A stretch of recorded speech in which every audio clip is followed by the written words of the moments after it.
السلام علیکم ورحمۃ اللہ وبرکاتہ۔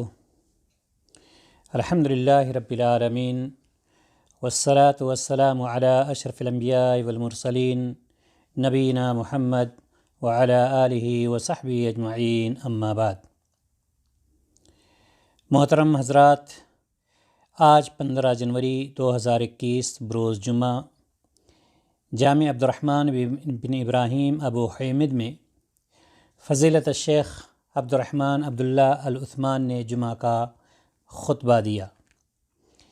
موصوف نے اپنے خطبے کا آغاز اللہ تبارک و تعالیٰ کی حمد و ثنا اور اس کے بعد نبی اکرم صلی اللہ علیہ وسلم پر درود و سلام بھیجتے ہوئے کیا، اور آپ نے فرمایا: دینی بھائیوں، میں اپنے نفس اور تمہیں اللہ تعالیٰ کا تقوی اختیار کرنے کی وصیت کرتا ہوں۔ اسلام عدل و انصاف کا مذہب ہے جو کسی بھی طرح کی ظلم و زیادتی کو پسند نہیں کرتا ہے۔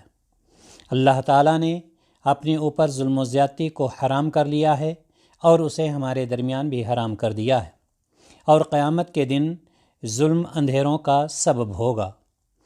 ایک دوسرے پر بہت طریقوں سے ظلم زیادتیاں کی جاتی ہیں، لیکن کھلے ظلم میں یہ ہے کہ دوسروں کو کسی بھی طرح سے نقصان پہنچانا، فضول کے جھگڑے لڑائی کے دوران ان پر زیادتی کرنا اور ان پر ناحق بڑھا چڑھا کر کیس چلانا، اور انصاف کی تلاش میں نا انصافی اور ظلم کرنے تک پہنچ جانا، بے قصور لوگوں کو نقصان پہنچانے، ان پر ظلم و زیادتی ہی کی وجہ سے شریعت اسلامیہ نے ظلم کو حرام قرار دیا ہے۔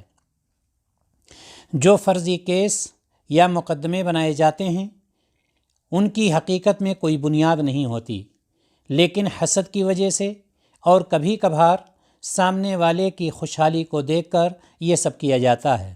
یاد رکھیں، لوگوں پر ظلم کرنا ایک ایسی خصلت ہے جسے اللہ تبارک و تعالیٰ ناپسند فرماتا ہے۔ سورۃ المائدہ میں ارشاد فرمایا اللہ تبارک و تعالیٰ نے: وَلَا تَعْتَدُوا إِنَّ اللَّهَ لَا يُحِبُّ الْمُعْتَدِينَ، بے شک اللہ تعالیٰ حد سے تجاوز کرنے والوں کو پسند نہیں کرتا ہے۔ اور نبی کریم صلی اللہ علیہ وسلم نے ارشاد فرمایا: جو شخص جان بوجھ کر جھوٹی چیزوں میں جھگڑتا ہے تو اللہ تبارک و تعالیٰ اس وقت تک اس سے ناراض رہتا ہے جب تک وہ اس سے باز نہیں آ جاتا۔ آپ نے آگے فرمایا: اللہ کے بندو، اپنے رب سے ڈرو اور اپنے کسی بھائی کو تکلیف نہ دو، لوگوں کے ساتھ ویسے ہی معاملہ کرو جیسا کہ تم پسند کرتے ہو کہ تمہارے ساتھ معاملہ کیا جائے۔ یاد رکھو، بہترین اخلاق سے سب سے پہلے اخلاق والا ہی فائدہ اٹھاتا ہے۔ دنیا میں اس کو عزت ملتی ہے اور آخرت میں اس کے لیے فائدے ہی فائدے ہیں۔ اور اگر آپ کو معلوم ہو جائے کہ فلاں شخص اپنے مکر و فریب کے ذریعے دوسروں کو تکلیف پہنچاتا ہے یا دوسروں پر ظلم کرتا ہے تو پہلی فرصت میں اس کو نصیحت کرو اور اللہ تعالیٰ سے ڈراؤ اور دوسروں پر ظلم کے انجام سے اسے آگاہ کرو۔ ایسا کرنا مسلمان کے صفات میں سے ہے کہ وہ ایک دوسرے کو بہترین نصیحت کرتے ہیں۔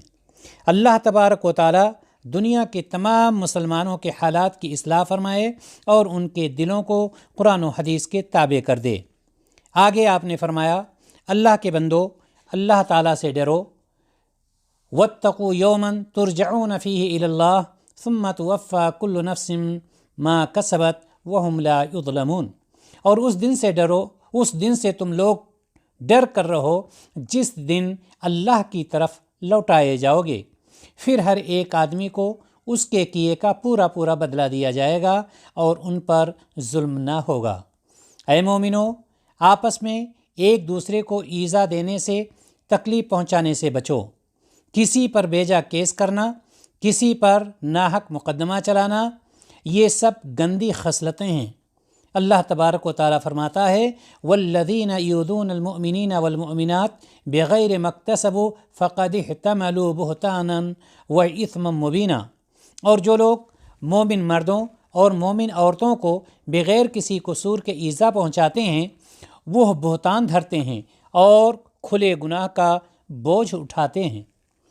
اے اللہ، اسلام اور مسلمانوں کی عزت میں اضافہ فرما اور شرک اور مشرکوں کو ذلیل فرما، دشمنان اسلام کو نیست و نابود فرما دے، مملکت سعودی عرب کو خصوصاً اور تمام اسلامی ممالک کو عموماً امن و شانتی والا اور خوشحال بنا دے، آمین یا رب العالمین۔ السلام علیکم ورحمۃ اللہ وبرکاتہ۔